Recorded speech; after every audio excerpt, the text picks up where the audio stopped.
Lamian nga lechon belly, diri ra na sa food trip section. Hello mga ka-food trip, naana po din yung Ate Jeannie na battle, yung ka-food trip kusinera. Shout out di ay kang Ma'am Nikki.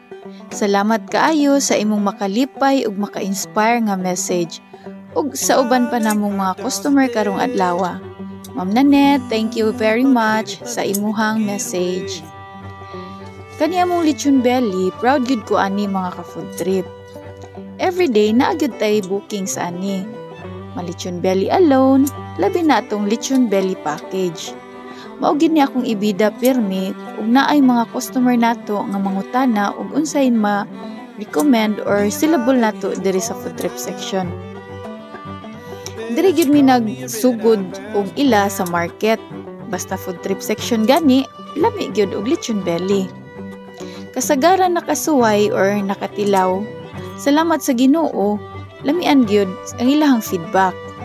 And proud gyud ko kay giluto gid ni namo among lechon belly sa gugma.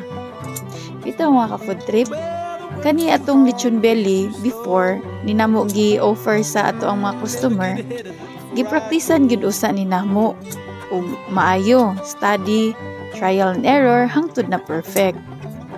Pure local meat gyud ni atong gigamit ani atong lechon belly. Maong lasa gyud siya. Nakasuway man sad gud mi gamit sa una og imported meat, lahi ra gyud siya sa local meat. Mausukad ato wala na gyud mi ni gamit og imported. Strictly local meat ra gyud mi kay mailhan man ang baho sa imported. Bahala og mahal ang local meat, bahala gamay ra ang ginansya. Basta quality lang. Mao gid ni akong assurance sa ato ang mga customers mong kaloy sa Ginoo kasagaran sa mga nakasuway mobalik gyud og order.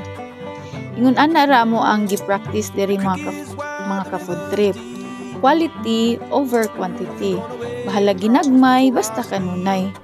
Sa una malipay nami og naay order nga usa sa usa ka adlaw. Karon rebuyag ubay-ubay na gyud siya.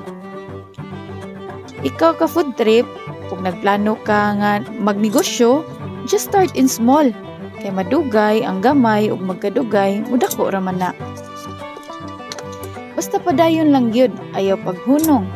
Bisan pa man sa mga pagsuway nga imong maagian. Just aim your goal and stick to the plan. Salig lang, ampo lang. Ug diri na lang kukutob hangtod sa sunod. God bless. Bye.